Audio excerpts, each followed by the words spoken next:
होली की आत्मा। बचपन से शहर में रहने वाला मनोज इस साल होली की छुट्टियों में अपने गांव दुर्गापुर वापस आता है, जहां उसे देख पूरा गांव खुशी से झूम उठता है। जब गया था तब इतना सा था और अब देखो कितना बड़ा हो गया है। हाँ सरपंच जी, जब मैं गया था तब आप भी बहुत जवान थे और अब देखो कितने बूढ़े हो गए हैं आप। चलो चलो, बढ़िया है। बच्चा घर वापस आ गया। इसी खुशी में आज रात पार्टी होगी।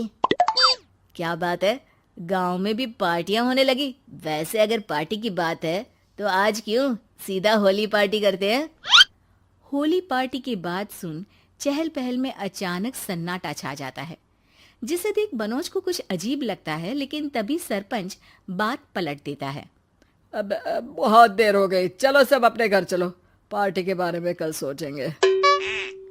मनोज भी मम्मी पापा के साथ घर आ जाता है, पर होली पार्टी और उस पर पूरे गांव की खामोशी वाली बात अभी तक उसके जहन से निकलती नहीं। पापा, होली पार्टी की बात पर सब चुप क्यों हो गए थे? अरे होगी उनकी कोई अपनी बात। मुझे गांव की पंचायत ही थोड़ी पता है। थक गया हूँ, चलो सो जाते हैं, कल बात करते हैं। पापा की बात मानते हुए मनोज भी सोने चला जाता है। आज तो छुपा लिया, लेकिन हफ्ते बाद जब होली का दिन आएगा तब इसे कैसे रोकोगे?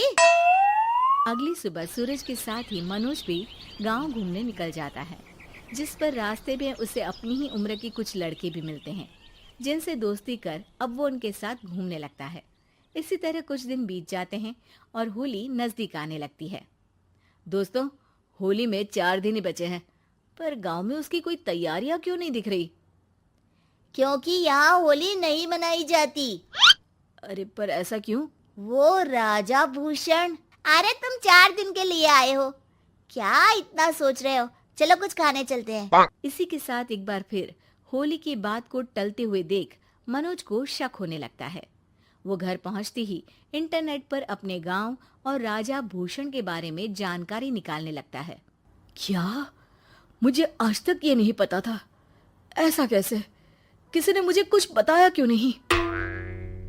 सारी जानकारी लेने के बाद मनोज गांव वालों या अपने मम्मी पापा से कुछ पूछे बिना खुद ही उसकी सच्चाई के बारे में छानबीन करने लगता है, जिसके चलते वो राजा भूषण की हवेली में पहुंचता है। वाह, क्या हवेली है यार। पर क्या यहाँ सच में कोई भूत है? हेलो भूत जी, कोई है क्या? हम इस साल गांव में होली सेलिब्रेट कर रहे हैं, क्या आप उस पर थोड़ा इंटरव्यू देंगे?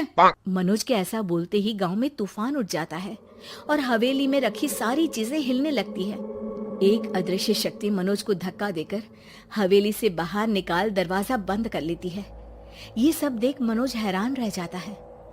क्या अभी मुझे हवा ने धक्का देकर बाहर निकाल दिया? मेरे होते हुए इस गांव में कभी होली नहीं बन सकती, इसलिए दोबारा ऐसी कोशिश भी मत करना, अंजाम बुरा होगा। आवाज सुन मनोज हैरानी से इधर उधर देखने लगता है, पर उसे कोई दिखाई नहीं देता।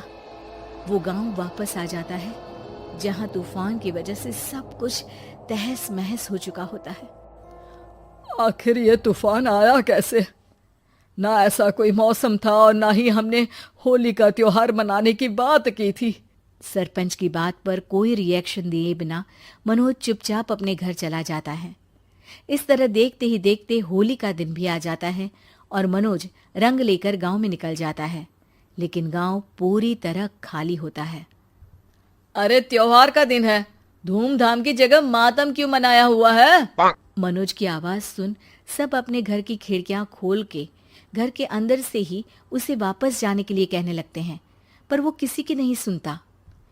तुझे पहले भी समझाया था, अगर होली खेलने की कोशिश भी की तो अच्छा नहीं होगा। अरे बात मान लो बेटा, तुम्हें सच नहीं पता। मुझे सब पता है।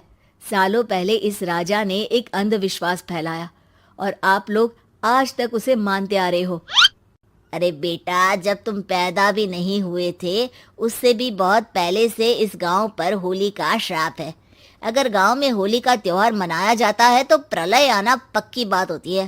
राजा भूषण इस सब में नहीं मानते थे और त्योहार मनाने लगे, जिसके चलते होली वाले ही दिन पहले उनके बेटे की और फिर उनकी मृत्यु हो गई।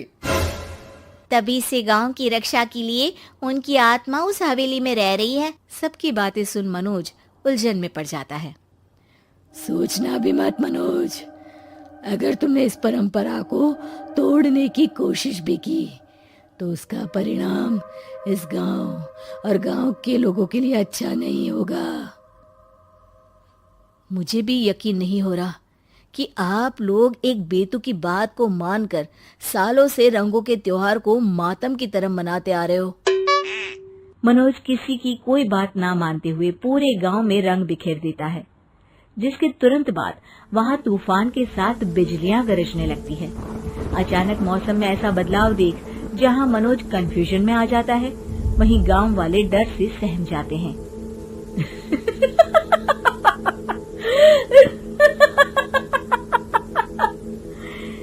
इस लड़के ने हमारे जैसे सिर्फ अपने स्वार्थ के लिए नहीं बल्कि पूरे गांव की खुशियों के लिए यहाँ होली मनाई है, जिस वजह से अब इस गांव पर होली का श्राप टूटता है।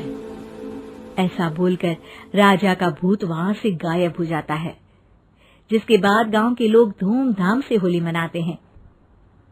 खुशियों के रंग गांव में बिखरे ही होते हैं कि अगली सुबह अचानक मनोज कहीं गायब हो जाता है और एक बार फिर गांव में होली का नया राज शुरू हो जाता है।